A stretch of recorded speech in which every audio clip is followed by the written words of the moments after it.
Hello friends. +2 സയൻസോ അല്ലെങ്കിൽ computer സയൻസോ ഒക്കെ പഠിച്ച് അതിനുശേഷം ഏതെങ്കിലും ഒരു ഡിഗ്രി എടുത്തവർക്ക് അപേക്ഷിക്കാൻ സാധിക്കുന്ന മികച്ച ഒരു തസ്തികയുടെ നോട്ടിഫിക്കേഷൻ PSC പുറത്തുവിട്ടിട്ടുണ്ട്. ഡയറി ഫാം ഇൻസ്ട്രക്ടർ എന്നുള്ളതാണ് ആ തസ്തികയുടെ പേര്. Dairy farm instructor. ഒരുപാട് വേക്കൻസികൾ പ്രതീക്ഷിക്കുന്ന കഴിഞ്ഞ ലിസ്റ്റിൽ നിന്നൊക്കെ ഒരുപാട് നിയമനം നടന്ന ഒരു തസ്തികയാണ് ഈ പറഞ്ഞ ഡയറി ഫാം ഇൻസ്ട്രക്ടർ എന്നുള്ളത്. +2 നിലവാരമുള്ള ഒരു പരീക്ഷയായിരിക്കും ഇത്. ഈ തസ്തികയെക്കുറിച്ചുള്ള കൂടുതൽ വിവരങ്ങൾ കഴിഞ്ഞ പരീക്ഷയുടെ പ്രീവിയസ് എക്സാംസിന്റെ ഡീറ്റെയിൽസും ഒക്കെയാണ് ഈ വീഡിയോയിൽ നിങ്ങളോട് പങ്കുവയ്ക്കാനായിട്ട് ആഗ്രഹിക്കുന്നത്. iPlus ഡയറി ഫാം ഇൻസ്ട്രക്ടറിനായിട്ട് ഇന്റൻസീവ് ആയിട്ടുള്ള കോച്ചിങ് ആരംഭിച്ചു കഴിഞ്ഞു. എത്രയും നേരത്തെ നമ്മൾ തയ്യാറെടുപ്പ് ആരംഭിക്കുന്നു അത്രയും സാധ്യതകൾ കൂടുതലായിരിക്കും നമ്മുടെ റാങ്ക് ലിസ്റ്റിൽ എത്താനുള്ള. സോ ഈ വീഡിയോടൊപ്പമുള്ള ഡിസ്ക്രിപ്ഷനിലുള്ള ലിങ്കിൽ ക്ലിക്ക് ചെയ്താൽ നിങ്ങൾക്ക് കൂടുതൽ കാര്യങ്ങൾ അറിയാം. ആ നമ്പറിൽ വിളിച്ചാൽ നിങ്ങൾക്ക് ഈ കോഴ്സിനെ കുറിച്ചുള്ള കൂടുതൽ ഡീറ്റെയിൽസ് അറിയാം. നമുക്ക് വീഡിയോയിലേക്ക് മടങ്ങി വരാം. സോ ഡയറി ഫാം ഇൻസ്ട്രക്ടർ എന്നുള്ളതാണ് ഈ തസ്തികയുടെ പേര്. കാറ്റഗറി നമ്പർ 691/2022 എന്നുള്ളതാണ് PSCയിലെ കാറ്റഗറി നമ്പർ. ഫെബ്രുവരി 1 ഇതിന് അപേക്ഷിക്കാൻ സാധിക്കുന്ന ലാസ്റ്റ് ഡേറ്റ് എന്നുള്ള കാര്യം പ്രത്യേകം ഓർമ്മിക്കുക. ഫെബ്രുവരി 1 മുന്നേ തന്നെ ഇതിന് അപേക്ഷിക്കാൻ യോഗ്യതയുള്ള എല്ലാവരും തന്നെ അപേക്ഷിക്കേണ്ടതാണ്. നല്ലൊരു അവസരമാണ് നിങ്ങൾക്കുള്ളത്. Then department Kerala dairy development ഡിപ്പാർട്ട്മെന്റിലേക്കാണ് നിയമനം വരിക. Post name of the post dairy farm instructor എന്നുള്ളതാണ് ഈ പോസ്റ്റിന്റെ തസ്തികയുടെ official name. Scale of pay ശ്രദ്ധിക്കുക. 35,600 മുതൽ 75,400 രൂപ വരെയാണ് ഇതിന്റെ സ്കെയിൽ ഓഫ് പേ. ഈ ഒരു തസ്തികയുടെ സ്കെയിൽ ഓഫ് പേ അത്യാവശ്യം നല്ലൊരു സ്കെയിൽ ഓഫ് പേ ഉള്ള ഒരു തസ്തികയാണ് എന്ന് മനസ്സിലാക്കുക. Then number of vacancies anticipated എന്നുള്ളതാണ് പറഞ്ഞിരിക്കുന്നത്.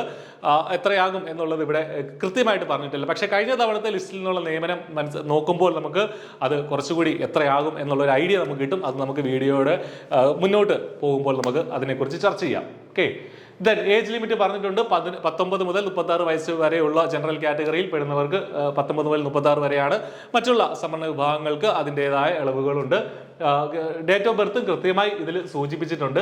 ക്വാളിഫിക്കേഷൻ പ്രത്യേകം ശ്രദ്ധിക്കുക. ഗ്രാജുവേഷൻ, അതായത് ഏതെങ്കിലും ഒരു ഡിഗ്രി, ഏത് ഡിഗ്രി ആണെന്ന് സ്പെസിഫൈ ചെയ്തിട്ടില്ല, ഒരു ഗ്രാജുവേഷൻ സർട്ടിഫിക്കറ്റ് നമ്മുടെ കയ്യിൽ ഉണ്ടായിരിക്കണം, ഡിഗ്രി ഉണ്ടായിരിക്കണം. പക്ഷേ ഒരു കണ്ടീഷൻ പറയുന്നുണ്ട്, with either mathematics or biology as one of the optional subjects for the pre degree courses. അതായത് പ്രീ ഡിഗ്രി ഇപ്പോൾ +2 ആണ്. അപ്പം +2 മാത്തമാറ്റിക്സോ അല്ലെങ്കിൽ ബയോളജിയോ പഠിച്ചിരിക്കണം. ഇപ്പോൾ കമ്പ്യൂട്ടർ സയൻസോ അല്ലെങ്കിൽ സയൻസ് ഗ്രൂപ്പോ പഠിച്ചവർക്ക് തീർച്ചയായിട്ടും ഈ പരീക്ഷയ്ക്ക് അപേക്ഷിക്കാനായിട്ട് സാധിക്കും. അതിനുശേഷം ഡിഗ്രി നമ്മുടെ കയ്യിൽ ഉണ്ടാവണമെന്ന് മാത്രം. ഓക്കെ. സോ ക്വാളിഫിക്കേഷൻ പ്രത്യേകം നോട്ട് ചെയ്യുക. ദെൻ ഇതിന് മുന്നേ നടന്ന എക്സാം എന്നായിരുന്നു 2017 ജൂണിലാണ് ഇതിന് മുന്നേ നടന്ന പരീക്ഷ. 2016 ഇതിന്റെ നോട്ടിഫിക്കേഷൻ വന്നത്. നോട്ടിഫിക്കേഷനും പരീക്ഷയുമായിട്ട് അധികം ഡിഫറൻസ് ഒന്നും ഇല്ലായിരുന്നു. 5-6 മാസങ്ങൾക്ക് ശേഷം തന്നെ ഈ പരീക്ഷ നടത്തുകയുണ്ടായി. സോ ജൂൺ 2017 ഈ അവസാനമായി പരീക്ഷ നടന്നത്. അതിന്റെ റാങ്ക് ലിസ്റ്റ് വന്നത് 2019 ഒക്ടോബറിലാണ് ഇതിന്റെ റാങ്ക് ലിസ്റ്റ് വന്നത്. അപ്പോൾ 3 വർഷം അതിന്റെ കാലാവധി കണക്ക് കൂട്ടുകയാണെങ്കിൽ കഴിഞ്ഞ 2022 ഇതിന്റെ റാങ്ക് ലിസ്റ്റിന്റെ കാലാവധി അവസാനിച്ചു എന്നുള്ളതാണ്. ഏറ്റവും ഇമ്പോർട്ടന്റ് ആയിട്ടുള്ള സംഗതി, ഈ റാങ്ക് ലിസ്റ്റിൽ നിന്ന് എത്ര പേർക്ക് അഡ്വൈസ് പോയിട്ടുണ്ടെന്നുള്ളതാണ്. 246 പേർക്ക് ഈ റാങ്ക് ലിസ്റ്റിൽ നിന്ന് അഡ്വൈസ് പോയിട്ടുണ്ട്. അതായത് 246 പേർക്ക് നിയമനം നൽകി.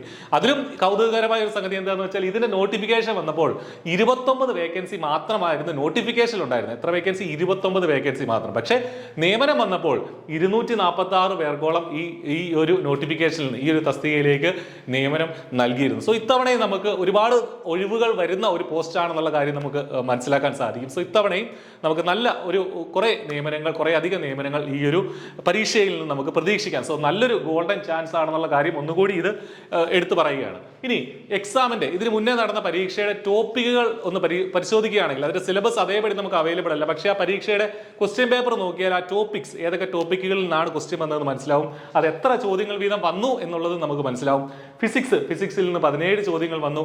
കെമിസ്ട്രിയിൽ നിന്ന് 14 ചോദ്യങ്ങൾ വന്നു. ബയോളജിയിൽ നിന്ന് 17 ചോദ്യങ്ങൾ വന്നു. ബയോളജി എന്ന് പറയുമ്പോൾ അതിനകത്ത് ബോട്ടണിയും സുവോളജിയും ഉൾപ്പെടും.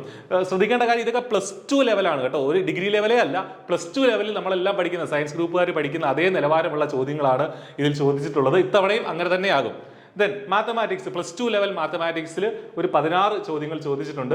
Then dairy science, farm and food processing, അതെല്ലാം കൂടെ നമുക്ക് ഡയറി സയൻസ് എന്ന് വേണേൽ പറയാം. മിൽക്ക്, അതുമായി ബന്ധപ്പെട്ട കാര്യങ്ങളെല്ലാം കൂടെ ചേർത്ത് 16 മാർക്കിന് ചോദിച്ചിരുന്നു. Then current affairs, renaissance, constitution, ഇതെല്ലാം കൂടെ ചേർത്ത് 20 മാർക്കിന് ചോദിച്ചിരുന്നു. പുതിയ പരീക്ഷയിൽ ഒരു പക്ഷേ ഈ ഒരു ഭാഗം ഇത്രയും വെയിറ്റേജ് ഉണ്ടാവുമ്പോൾ നമുക്കറിയില്ല. നമുക്കറിയാം ഇപ്പോൾ PSC കൃത്യമായ സിലബസും വെയിറ്റേജും ഒക്കെ മാർക്ക് വെയിറ്റേജും ഒക്കെ നൽകിയാണ് പരീക്ഷ നടത്തുന്നത്. അതുകൊണ്ട് നമുക്ക് പഠിക്കുന്നതിന് മുന്നേ തന്നെ, പരീക്ഷയ്ക്ക് മുന്നേ തന്നെ 3 മാസം മുന്നേ തന്നെ സിലബസ് നമ്മുടെ കയ്യിൽ കിട്ടും. എങ്കിലും നമുക്ക് ഇതിനെ ബേസ് ചെയ്ത് പഠിച്ചു തുടങ്ങണം. കാരണം അവസാനത്തെ 3 മാസം കൊണ്ട് നമുക്ക് ഇതെല്ലാം കൂടെ കവർ ചെയ്യാൻ സാധിക്കില്ല. സോ ഈ ഒരു കഴിഞ്ഞ പരീക്ഷയുടെ ഒരു ബേസ് ചെയ്ത് നമ്മൾ പ്രിപ്പയർ ചെയ്ത ഒരു സിലബസിനെ അടിസ്ഥാനമാക്കി വേണം നമ്മുടെ പഠനം ആരംഭിക്കാൻ. എങ്കിൽ മാത്രമേ നമുക്ക് റാങ്ക് ലിസ്റ്റിൽ എത്തിപ്പെടാനായിട്ട് സാധിക്കുകയുള്ളൂ. സോ എല്ലാവർക്കും ഈ ഒരു സിലബസ് ഒക്കെ ബേസ് ചെയ്ത് പഠിച്ചു തുടങ്ങാൻ സാധിക്കട്ടെ എന്ന് ആശംസിക്കുകയാണ്. iPlus വളരെ ഇൻറ്റൻസീവായിട്ട് ഇതൊക്കെ മനസ്സിൽ കണ്ടുകൊണ്ട് നമ്മുടെ കോഴ്സ് ഡിസൈൻ ചെയ്തിട്ടുണ്ട്. വളരെ അഫോർഡബിൾ ആയിട്ടുള്ള ഒരു ഫീൽ നിങ്ങൾക്ക് ഈ കോഴ്സിന് ജോയിൻ ചെയ്യാം. സോ എല്ലാവർക്കും നന്നായി പഠിച്ച് നല്ലൊരു റാങ്ക് കരസ്ഥമാക്കാൻ സാധിക്കട്ടെ എന്ന് ആശംസിക്കുന്നു. താങ്ക്